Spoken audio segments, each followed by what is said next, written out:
اس میں دو رائے نہیں کہ ترقی انفرادی طور پر ہو یا قومی سطح کی، ترقی کے لیے کوئی شارٹ کٹ نہیں، بلکہ ترقی اور کامیابی کے لیے ایمانداری اور دیانتداری کے ساتھ محنت بنیادی شرط ہے۔ واضح رہے کہ جب بات وطن عزیز کی ترقی کے حوالے سے ہو تو بانی پاکستان محمد علی جناح کے کام اور کام والے کلیے پر عمل پیرا ہو کر خود انحصاری کی پالیسی اپنانے کی پہلے سے کہیں زیادہ ضرورت ہے۔ اس کے لیے ضروری ہے کہ اپنے ملک کی تیار کردہ مصنوعات استعمال کرنے کے رجحان کو فروغ دیا جائے۔ افسوسناک المیہ یہ ہے کہ ہمارے ہاں گھروں اور دفاتر وغیرہ میں غیر ملکی مصنوعات استعمال کرنے کا رواج بڑھ رہا ہے۔ خاص طور پر الیکٹرانک مصنوعات میں غیر ملکی برانڈز کا استعمال تو بہت ہی زیادہ ہو چکا ہے، لیکن عام اشیاء صابن، پرفیوم، ٹوتھ پیسٹ اور شیمپو جیسی عام چیزوں میں بھی صاحب ثروت لوگ غیر ملکی مصنوعات کو ترجیح دیتے ہیں، جس کی وجہ سے ہماری قومی معیشت کا بہت بڑا حصہ غیر ملکی مصنوعات کی درآمدات کی مد میں ملک سے باہر چلا جاتا ہے۔ حالانکہ ہم جو غیر ملکی مصنوعات استعمال کرتے ہیں ان میں سے اکثر مصنوعات ہمارے ملک کی تیار کردہ اشیاء بآسانی دستیاب ہوتی ہیں اور وہ غیر ملکی چیزوں کے مقابلے میں کہیں زیادہ سستی بھی ہوتی ہیں، لیکن عموماً یہ کہا جاتا ہے کہ غیر ملکی مصنوعات ہماری مقامی مصنوعات سے کہیں زیادہ پائیدار اور معیاری ہوتی ہیں،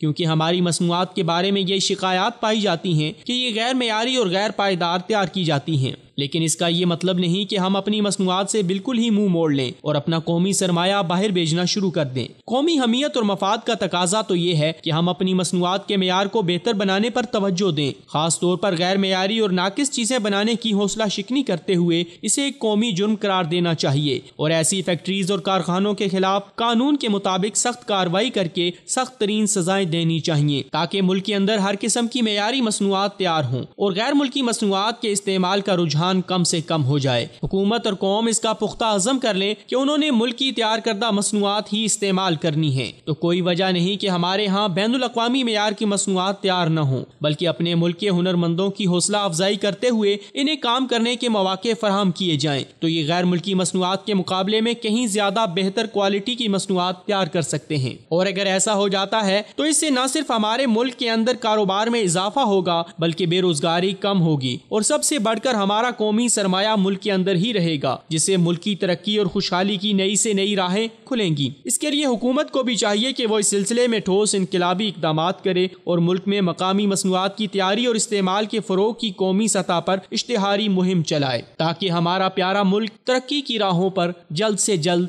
گامزن ہو سکے۔ پر ظلم کے خلاف پہلی آواز، مثال اردو۔